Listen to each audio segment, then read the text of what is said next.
आज जरा महत्त्वाचाच दिवस होता.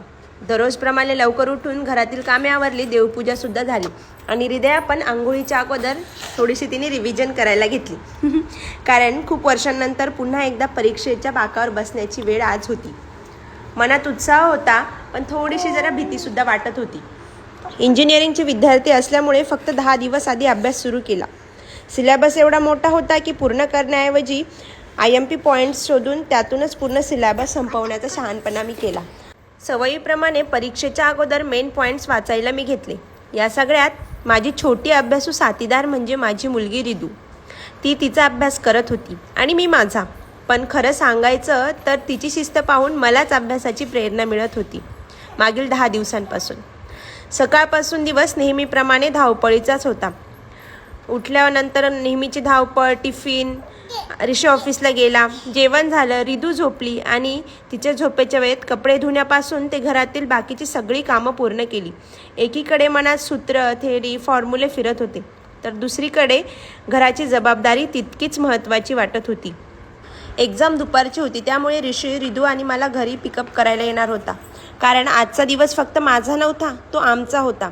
दुपारी मला परीक्षेसाठी सोडण्याची जबाबदारी ऋषीने घेतली आणि हृदयाची पूर्ण जबाबदारीसुद्धा त्यानेच खूप छानपणे पार पाडली.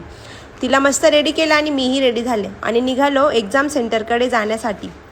मी जोपर्यंत एक्झाम देणार होते तोपर्यंत ऋषी तिला ऑफिसला घेऊन जाणार होता. सगळे त्याने इतके सहज केलं ना की माझं मन पूर्णपणे निर्धास्त झालं.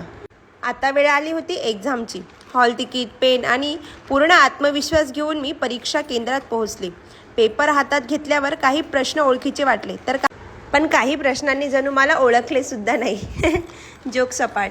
माझा जॉब चालू असतानाच ह्या एका वेगळ्या विषयाचा पूर्णपणे अभ्यास करून त्याचे फक्त पेपर देणं महत्त्वाचं नव्हतं, तर महत्त्वाचं होतं स्वतःसाठी पुन्हा एकदा उभं राहणं. आई झाल्यावर संसार सांभाळताना आणि अनेक जबाबदाऱ्या निभावताना स्वतःची स्वप्ने कुठेतरी मागे राहतात. स्वतःला अपडेट करण्यासाठी वेळ मिळत नाही असं वाटत होतं. पण त्या दिवशी मी स्वतःला सिद्ध केलं की स्वप्नांना एक्सपायरी डेट कधीच नसते. परीक्षा संपल्यावर माझी दोन्ही माणसं मला घ्यायला आली.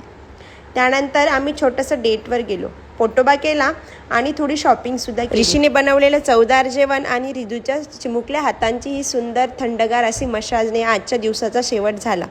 खरं तर आज आई, बायको, गृहिणी आणि विद्यार्थिनी या सगळ्या भूमिका एका दिवसात निभावताना कळलं की सुपर वुमेनला केपची गरज नसते. फक्त थोडा चहा, भरपूर धावपळ आणि कुटुंबाची साथच पुरेशी असते. चला भेटूयात पुढच्या ब्लॉगमध्ये. तोपर्यंत bye bye. You are the best.